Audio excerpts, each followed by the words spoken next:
messieurs, amantes et amants de la littérature, bienvenue à Les Paroles restent, l'émission qui vous permet l'incursion dans l'univers d'un auteur ou d'une auteure et qui permet aux écrits de cet auteur-là de s'envoler. Aujourd'hui, je m'entretiens avec Michel Matteau. Bonjour Éric. Bonjour Michel. Oui. Ça va bien? Très bien. Très bien. Michel, donc tu es de Cumberland. Oui. Oui, tu habites Cumberland, tu es du coin. Cela étant dit, tu as habité le Québec, tu as habité la France, tu as habité la Nouvelle-Écosse, la Colombie-Britannique, Oui, n'est-ce pas? ben, vous savez tout. Oui, presque tout. Donc, après des études en éducation et en psychologie, Oui. tu as été enseignante? Oui. Oui. Parallèlement à ça, ou subséquemment à ça, tu as rédigé des documents aussi pour diverses institutions. Oui. Tu as scénarisé? Beaucoup. Beaucoup. Tu as été aussi agente de recherche pour des émissions de télévision, Oui. n'est-ce pas? Oui. Oui, et tu as dirigé de 2009 à 2013 la collection Vertige à la maison d'édition L'Interligne. Oui. Ce fut une belle expérience. Une belle expérience. Surtout, Michel, tu es avec nous parce que tu es une écrivaine, et une écrivaine primée. Et là, tu me permets la liste. Donc, tu as plus de 10 titres à ton actif déjà. Oui. Notamment, il faut le préciser, tu as remporté le prix Trillium en 2010 pour Passerelle.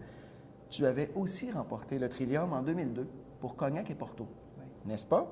Tu as remporté le prix Christine Dumitrio Van Sanen pour Un doigt de brandy dans un verre de lait chaud, n'est-ce pas? Et le prix de la ville d'Ottawa pour Quatuor pour cordes sensibles. Mon premier Ton livre. premier livre. Et tu as aussi été finaliste, bon, au prix du livre d'Ottawa, au prix Christine Dumitrio Van Sanen, au prix des lecteurs de Radio-Canada, entre autres. Oui. Voilà. Trillium. Et au Trillium également, tu as raison. La présentation est faite. Maintenant, il y a un détail, parce qu'on se connaît quand même un tout petit peu. Il y a un détail qui m'absorbe moi, et je te pose la question. Comment est-ce qu'on allie le jardinage et l'écriture, Michel Matteau? Ah mon Dieu. Disons que j'y ai beaucoup réfléchi. J'ai même Le Long Hiver, mon dernier livre, Bon. là, Le Long Hiver du jardinier. Jardinier, oui. C'était peu ça. C'est en quoi la vie, dans le fond, c'est comme une séance de jardinage. C'est de créer un jardin. On le prend comme on veut, là, c'est autre chose. Mais disons, pour moi, le jardinage, c'est quelque chose... C'est de... Bon, ça a l'air prétentieux, mais ça ne l'est pas, là. C'est d'essayer d'ajouter à la beauté du monde. Oui. Tu sais, par quelque... C'est pas moi, la beauté du monde, là. C'est le jardin, vraiment. C'est ces fleurs. Mais il n'y a rien qui me satisfait plus ou qui me rend le plus heureuse quand une maman qui promène son enfant puis qui s'arrête, je suis en train de sarcler ou quelque chose, puis qui m'arrête et dit « Oh, madame, j'aime assez passer, ça me fait du bien de regarder cette plate-bande-là. » Là, je me suis dit, j'ai créé quelque chose. Tu sais. C'est aussi, pour moi, important que quand on est dans un salon du livre, puis qu'on vient me dire, ah ben j'ai lu tel livre et à tel moment vous dites ça, puis ça m'a fait du bien ou ça m'a éclairé sur quelque chose que je vivais. Tu sais, ça n'arrive pas tous les jours, on ne vous téléphone pas, là. Mais ce petit moment-là, quand ça arrive, c'est dit, ben j'ai une utilité. Tu sais, c'est bien beau de dire j'ai créé pour m'exprimer, pour, je sais pas, là, m'immortaliser, témoigner. C'est tout beau, là. Puis c'est tout vrai aussi. Seulement, si on peut rejoindre l'autre dans son intimité, ben c'est un cadeau, ça, que je le prends comme un cadeau. Et la fleur, Michel, est-elle comparable à un livre? Le jardin étant, si je te suis bien, comparable à l'aménagement d'un salon, là? C'est plus que ça. C'est Oui. l'aménagement d'une vie. Tu sais, l'attitude qu'on a face à un jardin. Tu sais, si tu regardes les jardins du monde, Oui. tu as des attitudes qui reflètent beaucoup la culture, qui reflètent les individus quand c'est un jardin privé. Bon, alors tu as des jardins où tout est au poil, là, tout est là. Bon, il n'y a pas rien qui dépasse. Bon, tu en as d'autres qui sont plus ce jardin à l'anglaise. Et tout ça. Ça révèle beaucoup du jardinier. OK? Son attitude, est-ce que c'est moi qui contrôle la nature ou je regarde ce que la nature produit chez moi, puis là, je fais mon jardin autour de... C'est le jardin qui se fait faire, en fait, qui me dicte quoi. Bien, je pense que moi, c'est mon attitude face à la vie, ça. Super. Donc, le jardin, c'est la vie, comme tu le dis. Oui. Puis, tu sais, j'ai pas fait de plan de carrière, mais il m'est arrivé tellement des belles affaires. J'aurais jamais mis ça dans un plan de carrière. Super. Bien, il faut croire que tu les attires. Michel, est-ce que tu nous permets un accès justement, dans la dimension de ton jardinier. Oui, Oui? ben oui, Est-ce que tu nous lirais j'avais un pensé, oui, j'avais pensé à vous dicter quelque chose vers la fin, où cet homme qui prend de l'âge, comme nous tous, un à un, mais des fois ça paraît plus rendu à un certain tournant. Alors, c'est sa réflexion sur la vie. Je n'ai plus vraiment d'âge. La mort est là, quelque part, tapie sous les branches, présence assurée et de ce fait rassurante. Je plonge dans la vérité qui n'est ni lumière ni ombre. Et si je savoure encore le savoir, je sais me faire pardonner mon ignorance. Je n'ai plus besoin de baver mes mots, de cracher mes assentiments, de crier mes refus. Plus besoin non plus de clamer que j'existe. Plus besoin de proclamer mon énergie de vivre. Vivre me suffit. Je ne sens plus l'urgence de définir, de choisir, de convaincre. Je n'ai besoin ni de prophète, ni de disciple. Plus même besoin d'exhiber ma vigueur et de jouer les champions du vieil âge. Je m'accorde maintenant le droit d'être faiblesse et fragilité. C'est là que j'en suis. Est-ce que tu peux t'accorder, est-ce que ton jardinier peut s'accorder d'être tiroir, par hasard? Pourquoi pas? Il y en a vu d'autres. Oh, il y en a vu d'autres parce qu'on est maintenant arrivé au segment le fond de tiroir, Michel Matteau. Le fond de tiroir, tu choisis soit le tiroir de la tête, OK. le tiroir des sens ou le tiroir du cœur. Évidemment, le tiroir de la tête, c'est plutôt cérébral, de là le sensoriel et ensuite de ça, la sensibilité. Il y a 6 questions qui correspondent à chacun des 3 tiroirs. Tu n'as pas à choisir des questions dans l'ordre, mais je te préviens, la question 6 étant la plus profonde, bien, c'est peut-être la question qui te permettrait de te livrer Le plus profondément. Bon, mais moi, je vais commencer comme on commence dans la vie, par la perception des sens. Oui. Hein? Alors, je vais aller vers un 5. Michel, quel est le sens le plus difficile à représenter en écriture, parmi les 5 sens? Ils ne sont pas faciles, en effet, oui. Puis c'est formidable hein, de travailler là-dessus. Moi, je pense que c'est, pour moi, bon, ce serait le goût. Souvent, ou les odeurs, mais plus le goût. C'est difficile. On dirait que le goût, on le laisse un peu de côté, alors qu'il est très, très important, puis qui donne beaucoup d'épices à la vie. Et puis, on le néglige souvent. C'est intéressant si je fais allusion à la trilogie, là, qui est maintenant célèbre, il faut le dire. Là. Le café crème, le whisky, le cognac, le porto. C'est vrai, je suis fidèle à moi. Le doigt de lait, le brandy. Et là, tu nous dis que le goût, pour autant, est difficile à représenter. Peut-être parce que pour moi, je le trouve que il me semble qu'il y a moins de mots pour ça. Le toucher, on a des mots, on a des sensations, on a des tissus, on a toutes sortes de choses. Les couleurs, ben allons-y, hein, il y a toute une variété. Les sons aussi. Mais quand on arrive aux odeurs aussi, mais surtout le goût, il me semble qu'on a moins de vocabulaire. En tout cas, je ne dis pas qu'il n'existe pas, mais on en a moins. C'est très intéressant. Puis le lecteur aussi, fait qu'il faut faire attention, il ne faut pas le perdre. T'sais. Prochain tiroir? Oui. Je vais prendre la tête. Tu peux demeurer dans le tiroir des sens aussi. Hein? Rien ne te contraint de changer de tiroir. Mais... Bon, OK, je vais repenser à ça. Mais là, je vais prendre la tête. Oui. Comme disait mon père, in medio, c'est tous, alors le 3. Parfait. Michel, quelle est l'idée la plus géniale selon toi que tu as eue, mais qui ne s'est jamais concrétisée? Oh, ça, il y en a beaucoup. La plus géniale. Génial, c'est beaucoup dire. C'est qui ne s'est jamais concrétisé. Peut-être, moi, ce que j'aurais aimé, c'est fonder une école, mais une école à ma façon. Et justement, moi, c'est l'idée la plus, que je pense, géniale, c'est de faire une école basée où on n'enseigne que l'histoire, parce qu'à travers l'histoire, on peut enseigner toutes les matières. Puis il me semble que de raconter aux jeunes l'histoire de la civilisation, de l'humanité, à travers, on touche tout là-dessus. Puis c'est peut-être celle que je pars, bien, je vais partir, là, c'est sûr qu'il y en a moins qu'il y en avait, puis je pense pas pouvoir faire ça, là. Ça me fait de la peine, parce que j'aurais aujourd'hui l'audace de le faire, tu sais, qu'on n'a pas à 20 ans, ni à 30, puis à 40, on est pris dans toutes sortes d'affaires, tu le sais, là. Oui. Bon. Fait que c'est ce qui arrive. Alors, c'est ça. Ouais, je vais partir avec une petite nostalgie. Très bien. Qu'est-ce que tu enseignais? Genre, un petit tir du revers ici. Qu'est-ce que tu enseignais?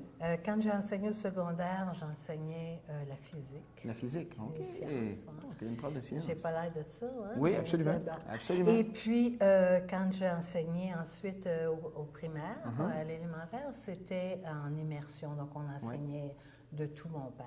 OK. Et aux adultes, ben, c'était en relations humaines. Très bien. Voilà. Très bien. C'est très complet comme spectre. Maintenant, je te le rappelle, rien ne te contraint à changer de tiroir. Cela étant dit, que choisis-tu? Oh, j'aimerais bien le cœur aussi. Le cœur. Ah, oui. Fait que je prendrais quelque chose dans le 4, là. Je veux pas... Ce qui me permet de préciser, Michel, tu as remporté 2 fois le Trillium. Oui. Une fois, c'était pour l'un de tes romans. Oui. Et l'autre fois, c'était en poésie. Oui. N'est-ce pas? Oui. Donc, le cœur. Oui. OK. Le 3? OK. Non, le 4. Le 4, pardon. Michel, quelle est la cause sociale, humanitaire, qui te tient le plus à cœur?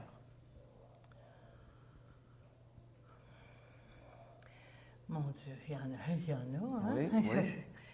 Ça serait peut-être celle qui regarde les enfants. J'ai participé avec l'ONF, moi, à d'ailleurs, le titre, c'est moi qui l'ai trouvé, qui s'appelait Droits au cœur, qui est sur les droits de l'enfant. Puis c'est 21 films sur les choses de l'ONU, là, tu sais, de l'UNESCO. Oui. Et ça, ben, c'est parce que si on néglige l'enfance, on est foutu longtemps. Tu sais. Alors, ça serait quelque chose qui regarderait l'enfance, l'UNICEF ou... J'ai dit l'UNESCO, c'est l'UNICEF, je voulais dire, je m'excuse. Et oui, ça regarderait ces causes... Et c'était droits au cœur, au pluriel? Oui, droits oui, au... Très, très, parce très que beau. c'était les droits de l'enfant. Très, très beau. Prochaine question, prochain tiroir. On a un autre tiroir. Oh. Ben, revenons à la sensualité. Revenons à la sensualité. Allons vers le 6. Plongeons. Allons-y. Donc, l'essence, question 6. Oui. Michel, pour toi, écrire, c'est comme... Oh, c'est bien des choses, il y a bien des étapes. La première, c'est me laisser aller, c'est répondre à des impulsions ou des idées, comme tu disais. Là. Et puis ensuite, c'est tenter plutôt de travail avec les mots, là. Tu sais, l'instrument, même, tu sais, on se laisse aller l'idée. Puis là, il faut que je sois franche. Il y a le roman, puis il y a la poésie, puis c'est deux mondes. Donc, tu peux avoir un regard poétique sur une histoire, mais ça reste que c'est deux techniques aussi différentes. Donc, moi, j'aime tous les moments de ça. Alors, quand tu te laisses aller à une impulsion qui devient l'histoire ou l'invention des personnages ou l'invention de ce qui te trouble actuellement puis qui devient un poème. Bon.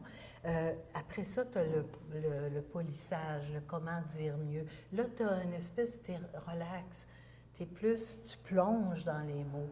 Puis là, tu cherches vraiment comment la meilleure façon de le dire. Puis là, ben, peut-être qu'enseigner m'aide, avoir enseigné m'aide, mais comment je peux le dire pour que ça soit le plus clair, le plus accessible? Je ne vais pas nécessairement dans la simplicité. J'imagine un lecteur intelligent aussi qui est capable de réfléchir. Mais ce jeu-là, jouer avec les mots pour mieux faire comprendre, pour mieux donner l'idée, rendre l'idée, ça c'est un grand, grand plaisir. Et un plaisir sensuel, je pense. Sensuel qui chatouille la tête. Le sensoriel et le sensuel, très, très beau. Oui, c'est très, très... Ben écoute, Michel, sur ce plaisir sensuel, il faut fort heureusement se laisser aller à la pause. Donc, on revient dans quelques instants.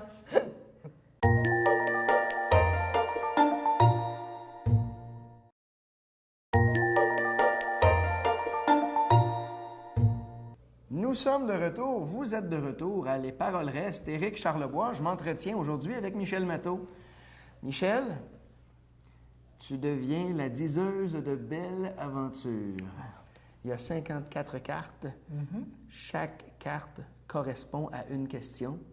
Question à laquelle tu dois répondre. C'est un devoir. Est-ce que tu acceptes de te soumettre au jeu? Oui. Oui. Donc, elle s'y prête. Nous y allons. Je brasse, je brasse. Donc, il n'y a pas de truc, tu vois. Il n'y a pas de truc. Tout est là, tout est clair. Hey, les doigts sont même limpides aujourd'hui. Je les étale, pêle-mêle. Rien qui soit préétabli. Et tu tires au hasard. Voici Roi de cœur, qui est le héros littéraire qui t'a le plus fait triper. Oh mon Dieu, il y en a eu. Il y en a beaucoup. Puis ça, encore là, ça dépend des moments de ta vie. Quand des premiers livres que tu lis, quand je lisais Saint-Exupéry, là, moi, là, j'étais bien partie à 14 ans, 13 ans. Oui. Bon. Mais il y a un personnage, c'est-à-dire, là, le nom m'échappe, c'est l'âge, je m'excuse, mais c'est dans Les Cerfs-volants de Romain Gary. Et c'est ce personnage-là là, qui... Alors, ce personnage-là m'a comment dire, donc, j'allais dire, m'a obsédée, tu sais, là, à un moment donné. Mais il y en a beaucoup. Pourquoi t'as-t-il obsédé? Pourquoi s'est-il emparé de toi, ce personnage-là? Parce qu'il y avait à la fois une matérialité, dans le sens, tu sais, de travail de main, bon, il faisait des cerfs-volants, mais c'était toute la symbolique qu'il donnait aux choses. Alors, il sacralisait tout. Alors, pour moi, c'était un humain complet, tu sais, qui passait de quelque chose de tes 3 tiroirs, là, Oui. OK, qui passait du cœur, des sens et à la symbolisation, la tête pouvant aller vers, pas rien que l'intellectuel aussi, peut aller vers, appelons ça l'absolu, c'est-à-dire la signifiance, le significatif des choses. Alors, moi, c'est des personnages comme ça qui me restent longtemps après lecture. Et quand des gens... Même au-delà de leur nom? Ah oui, bien, c'est ça, Tu là. nous décris peu importe son nom? Je suis un peu gênée. Non, absolument pas. Mais c'est le personnage, oui, là, j'en parle, puis je le vois. J'oublie son nom. Ben non, mais ça devient secondaire. Oui. C'est ça. Puis quand on me dit qu'un de mes personnages a suivi quelqu'un comme ça, tu sais, on me parle Léandre, là, bon, oui. les 3... Bien, moi, je n'étais plus capable de m'en dégager non plus. Tu sais, c'est aussi ça, là, écrire. Tu sais. Le personnage on se fait du plaisir aussi. Absolument. Hein? Absolument, et ça, on ne le souligne pas assez souvent. Oui. Il y a un plaisir incommensurable. Tu sais, là, la souffrance d'écrire, moi, je ne serais pas capable. Je suis trop, épicurienne. Très bien, très bien. Vas-y. L'épicurienne, tu as tiré le 3 de trèfle. Oh mon Dieu. Oh, qu'elle est belle. Quelle est la partie du corps humain qui est la plus importante dans tes livres? Sûrement le regard, les yeux. Oui. Je m'aperçois, c'est même, il faut que je fasse attention. Je parle plus du regard, tu sais, c'est pas mauvais en soi, mais quand à un moment donné, il ne faut pas être obsédé, là. Mais le regard, la façon que 2 personnages se voient. Puis en poésie, bien, c'est un regard. La poésie, c'est une façon de regarder le monde. Donc ça aussi, tu sais, c'est vraiment les yeux, le regard. Très, très bien. La lumière aussi. Très, très bien, même dans l'obsession. Très, très bien. C'est très beau. On continue. Ça va bien, Michel. Attends, je vais aller Oui, vas-y, dans les profondeurs. Les profondeurs abyssales, et voilà. Si tu avais à privilégier, Michel, est-ce que tu accordes plutôt d'importance à l'introduction, au dénouement, donc disons aux péripéties, ou à la conclusion, disons à la situation finale? Oh mon Dieu, que je peux pas dissocier. Oui, je suis capable de dissocier intellectuellement les 3, mais dans l'écriture, je veux dire, si on part mal, on n'intéresse pas. Si dans les péripéties, on est ennuyeux, on perd ça aussi. Je transformerai ou je travestirai la question un tout petit peu pour toi. Oui. Est-ce qu'il t'est arrivé de commencer l'acte même d'écrire avec la fin? Est-ce qu'il t'est arrivé donc que la fin là, était vraiment fracassante à ton esprit? Une fin qui justifierait certains Oui, moyens. oui. Oui. Le dernier, Oui. entre autres. OK? C'était ça, là, je savais ça, ce que je voulais dire. Et j'avais même, c'est peut-être un péché, mais en tout cas, j'avais même écrit ce dernier ça parce que je l'avais ressenti à ce moment-là de façon très intense. Je l'ai tout retravaillé un an et demi plus tard quand tu as fini le livre. Là. Je veux dire, c'est plus la même chose que tu veux dire exactement. Pas dans les mêmes mots. Tu as d'autres, tu as un rappel de ce qui s'est passé, que tu ne savais pas tout. Parce que quand tu écris un roman, tu peux planifier certaines choses. Bien, moi, je ne suis pas capable de tout planifier. C'est comme si je faisais la structure de la maison, en gros, mais je veux dire, toutes les pièces ne sont pas décorées. Là, alors, je laisse beaucoup, puis j'ouvre des fenêtres possibles à bien des choses. C'est intéressant, Donc, ça. Tu dis des fenêtres possibles. Est-ce qu'il y a un dénouement dans les romans de Michel Matteau? Il y a forcément nœud. Il y a péripéties. Est-ce qu'il y a dénouement ou s'il y a fenêtre possible? Bon. Je vais te raconter une petite affaire vite. Vas-y. Un jour, mon éditeur m'envoie un courriel de quelqu'un qui me disait, j'allais dire, c'était pas des insultes, mais c'était des bêtises. C'était effrayant d'y avoir fait ça. Oui. Ouais, c'était effrayant d'y avoir fait ça à elle, de ne pas avoir la fin. C'est la fin de la première trilogie. Elle dit, vous m'avez traîné pendant 3 livres. Puis elle dit, là, à la fin, ça finit qu'on ne sait pas vraiment. C'est une lectrice engagée, ça, Michel? Oui. Wow. Mais en tout cas, puis moi, je trouvais ça formidable de laisser ouvert. Tu sais, en tout cas, moi, je suis plus ouverture vers la fin. OK? Mais en tout cas, puis là, j'ai dit, c'est incroyable que quelqu'un, puis la personne a tout à fait droit, le lecteur a toujours raison, comme le client. Là, mais c'était intéressant, je ne pensais pas que ça pouvait aller jusque-là. Mais quel hommage! là, je comprends. C'est loin d'être une insulte. C'est un hommage à ce moment-là. C'est un hommage. Je l'ai pris mal. Oui, on t'a adressé des bêtises. Je pense que tu l'as exactement. Mais quel hommage! Wow!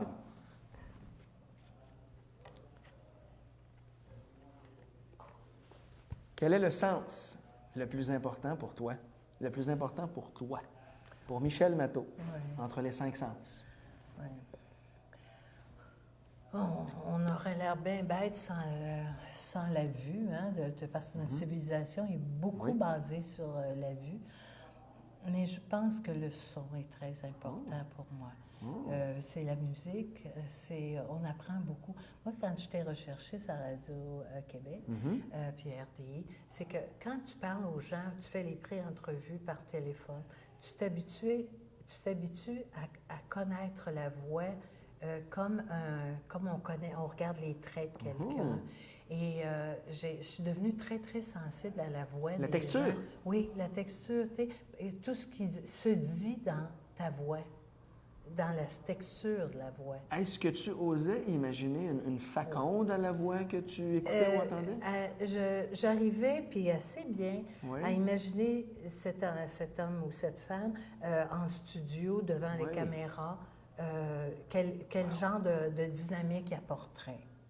Ça, je t'ai rendu pas pire. Après 2 ans, là, j'étais pas pire. Donc, oui, je pense que l'oreille, ça me... Puis, quand tu regardes, je suis toujours mon âge, je vais en parler encore, mais autour de moi, j'ai plusieurs personnes qui deviennent un peu sourds, pas sourds perdus, mais tu sais, un peu... Et la tendance que les gens, dès qu'on perd le son, qu'on perd les autres. C'est intéressant, ça. T'sais? Alors, on s'enferme dans une bulle, alors que la vue ne fait pas ça.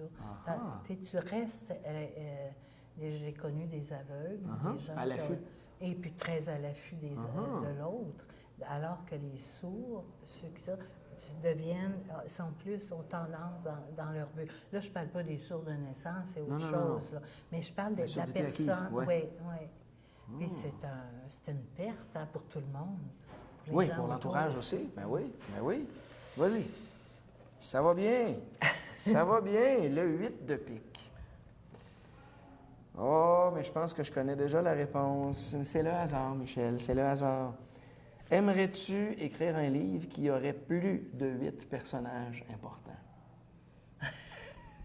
C'est peut-être fait. Hein? Oui, je pense que c'est déjà fait. C'est déjà fait, mais Oui, mais c'est bien intéressant aussi quand tu approfondis un personnage. Puis, Comment est-ce qu'on les rend importants? On dit 8 ici, là. Ne serait-ce que 5 ou 6 personnages. Dans ton cas, 8 et plus. Comment on les rend également importants les uns par rapport aux autres? Je vais dire une petite folie, mais on t'écrit une trilogie, ça te donne plus Oui, d'espace. c'est pas une folie du tout. C'est Oui, c'est une façon.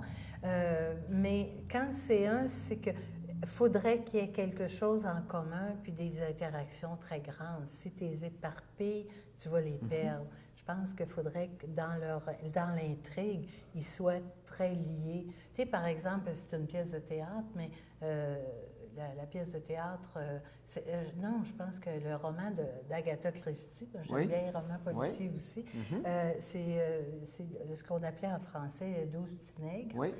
10 petits nègres, pardon. Je pense que c'est Little Indians. Peut-être pas mieux, là. En tout cas, bon, c'était une autre époque, en tout cas. Et c'est ça, c'est que tout le monde est pris dans une intrigue fermée, donc tout le monde devient très important. Tu sais. Superbe.